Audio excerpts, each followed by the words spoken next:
प्रिय श्रोता, हर कोई जीवन में किसी न किसी युद्ध से लड़ रहा है, लेकिन क्या असली लड़ाई बाहरी होती है या हमारे भीतर कोई युद्ध छिपा है? आज बुद्ध एक सैनिक को यही सिखाने वाले हैं। एक दिन एक शक्तिशाली सैनिक बुद्ध के पास आया। उसका शरीर लोहे जैसा कठोर था, पर उसकी आंखों में गहरी बेचैनी थी। उसने कहा, भगवान, मैं युद्धों में अनेक शत्रुओं को हरा चुका हूं, पर मेरे भीतर अब भी डर है। कभी असफलता का, कभी हार का, कभी मरने का। क्या एक योद्धा को भी डर से बचने के लिए आपकी शरण में आना पड़ता है? बुद्ध मुस्कुराए। उन्होंने सैनिक की ओर देखा और बोले, क्या तुम जानते हो कि सबसे कठिन युद्ध कौन सा होता है? सैनिक ने सिर हिलाया। बुद्ध बोले, जो स्वयं से लड़ा जाए। सैनिक आश्चर्य में पड़ गया।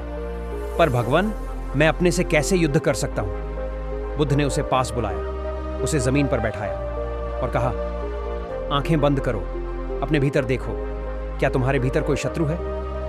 सैनिक ने आंखें बंद की। कुछ देर में उसका चेहरा परेशान हो उठा। भगवान, मेरे भीतर क्रोध है, अहंकार है, डर है, शंका है। बुद्ध ने कहा, यही तुम्हारे असली शत्रु हैं। तुमने बाहरी युद्ध में तलवार उठाई, पर इन शत्रुओं को देखने का साहस नहीं किया। ये तुम्हें हराते रहेंगे जब तक तुम इन्हें सांस की ढाल से नहीं हराते।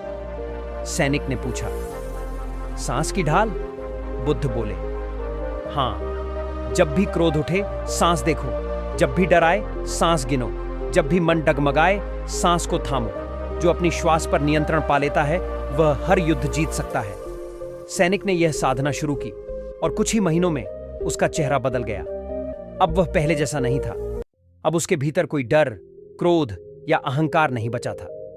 अब वह केवल एक सच्चा योद्धा था, जो केवल शत्रुओं से नहीं, अपने भीतर की कमजोरियों से भी जीत चुका था। प्रिय आत्मन, असली योद्धा वह नहीं जो दूसरों से लड़े, बल्कि वह है जो अपने भीतर के डर को हरा दे। क्या आप भी अपनी लड़ाई जीतना चाहते हैं? तो इस कहानी को उन तक भेजें जो अब भी किसी न किसी युद्ध में फंसे हैं। इस कथा का पूरा अनुभव हमारे चैनल धार्मिक सुविचार पर देखिए। सब्सक्राइब कीजिए, क्योंकि जीवन का असली युद्ध यहीं से शुरू होता है।